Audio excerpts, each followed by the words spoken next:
Hello बच्चों, good morning. सभी को नमस्ते।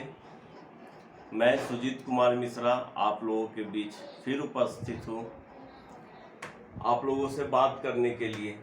जैसे कि मैं प्रत्येक दिन आता हूँ कॉमर्स का एक वर्ड लेकर, जिस पे हम लोग डिस्कशन करते हैं। आज मैं एक वर्ड लेकर आया हूँ जिसका नाम है इनकम। कल हम लोग एक्सपेंस के बारे में जिक्र किए थे। आज जो वर्ड है इनकम के बारे में हम लोग जानेंगे। इनकम का अर्थ होता है आय, कमाई भी बोल सकते हैं। और इनकम के बारे में हम लोगों को जानना इसलिए भी ज़रूरी है क्योंकि आज के दौर में हम लोग ऐसे युग में रह रहे हैं जहाँ की पैसों की बहुत ज़्यादा आवश्यकता है। आप जन्म लेते हैं तो पैसा, बड़े होते हैं तो पैसा, पढ़ाई करते हैं तो पैसा, शादी किए उसमें भी पैसा, यहाँ तक कि मर गए उसके बाद भी पैसों की आवश्यकता पड़ती है। यानी पैसा आज के डेट में देखा जाए तो बहुत इम्पोर्टेंट हो चुकी है और पैसा हर जगह पे हम लोगों को लगता ही है। तो इस बीते युग में हम लोग को ये जानना जरूरी हो जाता है कि इनकम है क्या। ये तो कन्फर्म है कि हर वो पैसा जो आपके पास आ रहा है वो आपका इनकम नहीं हो सकता है। जैसे मान लिया जाए कि आप बैंक से लोन ले लिए, पैसा तो आपके पास आया लेकिन ये पैसा आपका इनकम नहीं है, आपका आय नहीं है। आप किसी को उधार दे दिए और वो पैसा यदि रिटर्न आपके पास आया तो वो भी आपका इनकम नहीं है, आय नहीं है। क्यों? क्योंकि वो तो आप ही का पैसा था। इनकम क्या है इसको आज हम लोग समझेंगे कि आय कहते किसको है। नॉर्मल तौर पे आय का तो बहुत सारे स्रोत हैं, लेकिन मुख्यतः इसे दो भाग में बांटा गया। पहला एक्टिव इनकम, दूसरा पैसिफिक इनकम।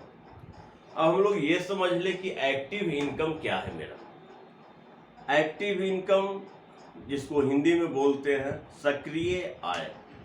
सक्रिय आय नाम से ही जाहिर है कि आदमी को सक्रिय रहने का जरूरत होता है। यानी अपने एक्टिविटी के द्वारा अपना समय बर्बाद करते हुए, किसी को समय देकर, बर्बाद करना उचित नहीं होगा, अपना समय किसी को दे करके यदि पैसा कमाया जाता है तो उसे हम लोग एक्टिव इनकम कहते हैं। जैसे हम कहीं पे नौकरी कर रहे हैं, काम कर रहे हैं, तो उससे हमको पैसा मिल रहा है। मेरा खुद का छोटा बिजनेस है तो उससे हम इनकम कर रहे हैं। खुद का खेती है तो उससे हम इनकम कर रहे हैं। तो ये इनकम मेरा एक्टिव इनकम के तहत होगा, क्योंकि इस इनकम को करने के लिए हमें किसी न किसी को समय देना होता है, किसी न किसी को सर्विस देना होता है, वर्क करना होता है। यानी जब हम सक्रिय हैं और जब तक हम सक्रिय हैं तब तक ये हमको पैसा उपलब्ध कराते रहेगी।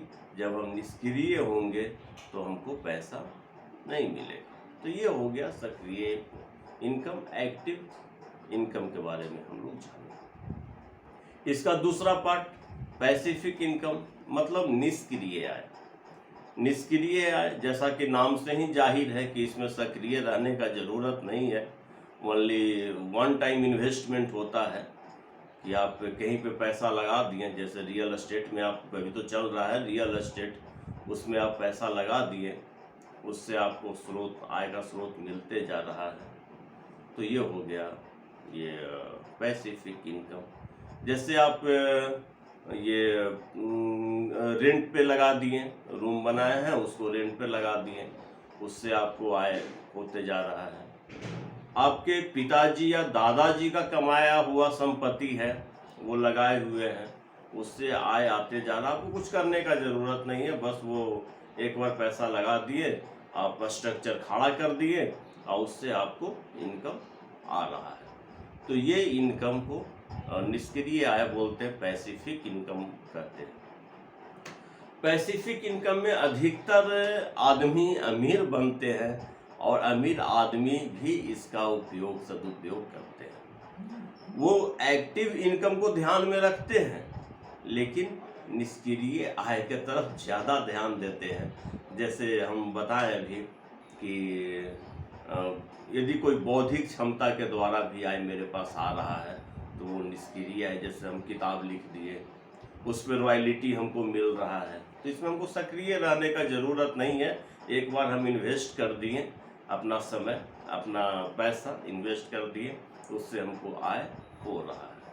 तो इस प्रकार का आय, यदि हम कहीं ज़मीन खरीद लिए, एक बार इन्वेस्ट कर दिए और उसमें कोई दिक्कत नहीं, बैठ गए, उससे हमको जो पैसा आ रहा है, प्रॉफिट दे रहा है, वो निष्क्रिय आय है। रेंट में घर बना दिए बहुत बड़ा, उसमें हम रेंट लगा दिए, उससे हमको आय आ रहा है, ये निष्क्रिय आय है, ये हमको अमीर बनाता है। लेकिन एक्टिव इनकम ये हमको अमीर नहीं बनाता है, क्योंकि इसमें ना आय का स्रोत लिमिट होता है। आपको पता होता है कि आपको प्रत्येक माह या प्रत्येक वीक कितना मिलने वाला है। तो ये हम लोग देखे, एक्टिव इनकम और पैसिफिक इनकम, आय के स्रोत को दो भाग में बांटा गया। लेकिन जब हम लोग कॉमर्स के अंतर्गत अकाउंटिंग प्रोसेस में आते हैं तो आय को देखते हैं, क्योंकि कॉमर्स बिजनेस पे आधारित है जिसमें परचेज और सेल किया जाता है। तो परचेज और सेल को हम लोग इग्नोर नहीं कर सकते हैं, क्योंकि मेरा आय का साधन वही होता है।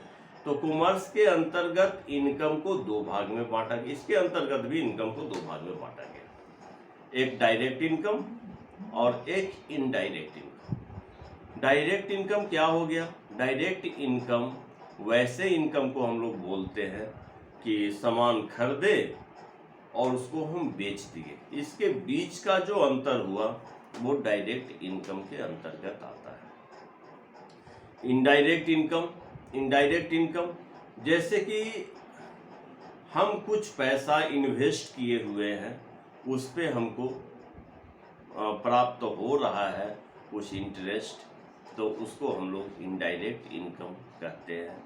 इसी प्रकार से यदि हम किसी का कुछ वर्क करा दिए, उसके एवज में कुछ हमको कमीशन मिल गया, तो वो कमीशन भी हम लोगों का इनडायरेक्ट इनकम के तहत आता है और इनडायरेक्ट इनकम के अंतर्गत आता है, जैसा कि हम लोग देखें।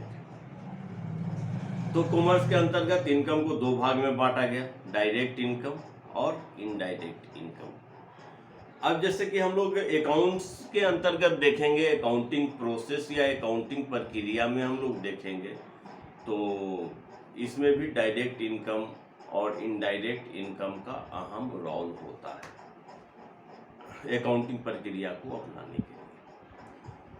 तो बच्चों, आज हम लोग देखें कि हम लोगों के पास आय का कौन कौन सा स्रोत है, आय कहते किसे हैं, और इसके बारे में आप लोग समझे। मैं एक शॉर्ट में आप लोगों को रिवाइज करना चाहता हूँ कि आय दो प्रकार के होते हैं, एक्टिव इनकम और पैसिफिक इनकम। एक्टिव इनकम में आदमी को सक्रिय रहने का ज़रूरत होता है और पैसिफिक इनकम में आदमी को वन टाइम इन्वेस्टमेंट का ज़रूरत होता है, उसमें सक्रियता का रोल नहीं होता है। लेकिन कॉमर्स के अंतर्गत देखिए हम लोग कि कॉमर्स आय को, क्योंकि ये बिजनेस से रिलेटेड सब्जेक्ट है, तो इसमें हम लोग देखें कि इनकम को दो कैटेगरी में बांटा, एक डायरेक्ट इनकम, एक इनडायरेक्ट इनकम। डायरेक्ट इनकम जो सेल पे, फुल्ली सेल पे डिपेंड है कि आप सामान को बेचे और उससे जो आय आया वो डायरेक्ट इनकम हुआ। और इनडायरेक्ट इनकम कि अपने बिजनेस को करते भर में यदि कोई एक्टिविटी, अदर एक्टिविटी के द्वारा, सेल को छोड़ करके अदर एक्टिविटी के द्वारा यदि मुझे कुछ प्राप्त हुआ, तो उसको हम लोग इनडायरेक्ट इनकम कहते हैं। थैंक यू बच्चों। इसी तरह हम आप लोगों से फिर मिलेंगे। मेरे YouTube चैनल को आप लोग सब्सक्राइब जरूर कर लीजिएगा। थैंक यू, नमस्ते।